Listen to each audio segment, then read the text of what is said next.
నా స్వామి నన్ను రక్షిస్తాడు అనే కథ. ఒక ఆవు ఒకరోజు గడ్డి మేయడానికి అడవిలోకి వెళ్ళింది. పాపం దానికి సమయం తెలియలేదు. ఇంతలో సాయంత్రం అయింది. చీకటి పడేలాగా ఉంది. ఒక పులి తన వైపు పరిగెత్తుకుంటూ రావడం ఆ ఆవు చూసింది. పులి నుంచి తప్పించుకోవడం కోసం ఆవు ఇటు అటు పరుగులు పెట్టి పారిపోతోంది. పులి కూడా అంతే వేగంతో ఆవును వెంబడిస్తోంది. చివరికి ఆవుకు ఎదురుగా ఒక చెరువు కనిపించింది. పులి నుంచి తప్పించుకునే కంగారులో ఆ చెరువులోకి దూకేసింది. పులి కూడా ఆవుని పట్టుకోవాలని దాని వెనకే ఆ చెరువులోకి దూకేసింది. దురదృష్టవశాత్తు ఆ చెరువులో నీళ్లు చాలా తక్కువగా ఉన్నాయి. ఆవు ఈదుకుంటూ ఈదుకుంటూ చెరువు మధ్యలోకి వెళ్ళిపోయింది. అక్కడ లోతైన బురద ఉంది. అందులో ఆవు పీక వరకు కూరుకుపోయింది. ఆవును వెంబడిస్తూ వచ్చిన ఆ పులి కూడా బురదలో చిక్కుకుని పీక లోతుల్లో మునిగి కేవలం తన ప్రాణాలు రక్షించుకోవడం కోసం ఆవుకి కొద్ది దూరంలో ఆగిపోయింది. ఇంకా అంతకు మించి ముందుకు వెళితే ఆ పులి పూర్తిగా బురదలో కూరుకుపోయి చనిపోతుంది. ఈ స్థితిలో ఉన్న ఆవు పులి రెండు ఒకదానికి ఒకటి ఎదురెదురుగా కదలలేని స్థితిలో నిలబడిపోయాయి. కొద్దిసేపు అయ్యాక ఆవు పులితో ఇలా అంది, నీకెవరైనా యజమాని గాని గురువు గాని ఉన్నారా అని అడిగింది. దానికి ఆ పులి గర్వంతో ఇలా సమాధానం ఇచ్చింది, నేనే ఈ అడవికి రాజుని, స్వయంగా నేనే ఈ అడవి అంతటికీ యజమాని, నాకు వేరే ఎవరు యజమాని ఉంటారు అంది గొప్పగా. అప్పుడు ఆవు ఇలా చెప్పింది, నీ గొప్పదనం, నీ శక్తి ఇవేవి కూడా ఇప్పుడు నిన్ను ఈ స్థితిలో రక్షించలేకపోయాయి కదా అంది జాలిగా ఆవు.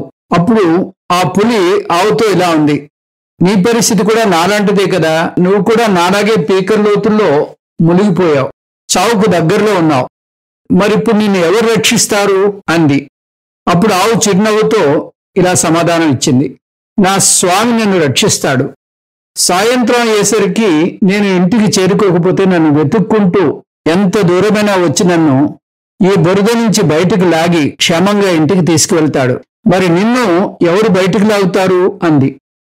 ఇలా అన్న కొద్దిసేపటికే ఆ ఆవు యొక్క యజమాని నిజంగానే వచ్చాడు. వచ్చి రాగానే ఆవుని గట్టిగా పట్టుకుని అతి కష్టం మీద బురదగుంట నుంచి ఆవుని బయటికి లాగి తన ఇంటికి తీసుకువెళ్ళాడు. వెళ్ళేటప్పుడు ఆ ఆవు తన యజమాని కేసి ఎంతో కృతజ్ఞతాపూర్వకంగా చూసింది. కావాలంటే ఆ ఆవు దాని యజమాని వాళ్ళిద్దరూ కలిసి ఆ పులిని కూడా బయటకు లాగగలరు. కానీ అది వాళ్ళ ప్రాణాలకు ముప్పు అని గ్రహించి ఆ పులిని బురదలోనే వదిలేసి వెళ్ళిపోయారు. ఈ కథలో ఆవు సర్వసమర్పణ చేసిన సాధకుని హృదయం, పులి అహంకారంతో నిండి ఉన్న మనస్సు, యజమాని సద్గురువు లేదా పరమాత్మ, బురదగుంట ఈ సంసారము లేదా ప్రపంచం. ఇంకా ఆవు పులి యొక్క సంఘర్షణ, నలుగురిలో మన ఉనికిని చాటుకోవడం కోసం చేసే జీవన పోరాటం. ఇందులో ఉండే నీతి, ఎవరి మీద ఆధారపడకుండా జీవించడం అనేది మంచి ఉద్దేశమే. కానీ నేనే అంతా, నా వల్లే అంతా జరుగుతోంది, నేను లేకపోతే ఏమీ లేదు, నాకు ఎవరి సహాయం అక్కర్లేదు అనే భావన ఎన్నడూ మనసులో కలుగకూడదు. దీన్ని అహంకారము అంటారు. మన వినాశనానికి అహంకారమే బీజం.